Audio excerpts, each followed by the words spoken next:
Vice President of Medical Affairs at Hello Heart. Dr. Morgan, thanks for being with us.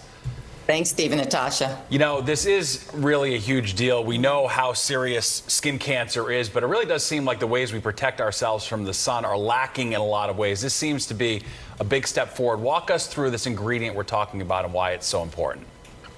Bemotrizanol is the ingredient, and it's been around since the 90s in Europe, but we haven't really had it here in the United States. And what is it that we try to do really here and in Europe is block both the UVA and UVB rays. But generally, we don't have ingredients that block both. And so what we do is we take two ingredients, combine them, and that's what it means when you buy sunscreen and it says broad spectrum. They've taken two ingredients, put them together to create the UVA and UVB blocking. That's really interesting. So how does this compare to what the U.S. has right now? Because this is something that's being used in Europe and other countries.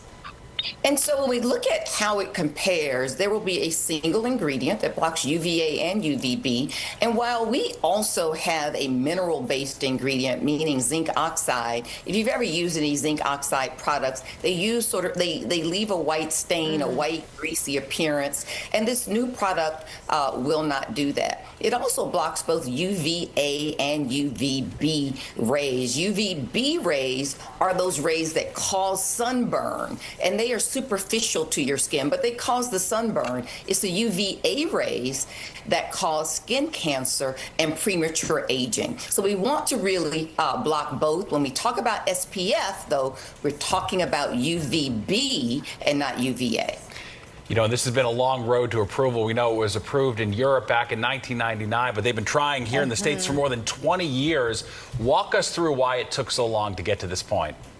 Yeah, you know, Steve, bureaucracy, right? So it's kind of down at the bottom of the list of all the things that are important. And there's a process that it goes through, and it's just been caught in the process. And, you know, really, to be transparent, it really just hasn't had someone advocating and moving it along. So it is sort of floundered in the middle of all the things that come before the FDA. But we've finally been able to pick it up and move it forward and get out of this process. And about 5 or 6 years ago, Congress actually passed a law to also move this along. Yeah, it's really good news, and it doesn't leave that chalky residue, too, which is so annoying. Residue. All right, Doctor, thanks so much for joining us.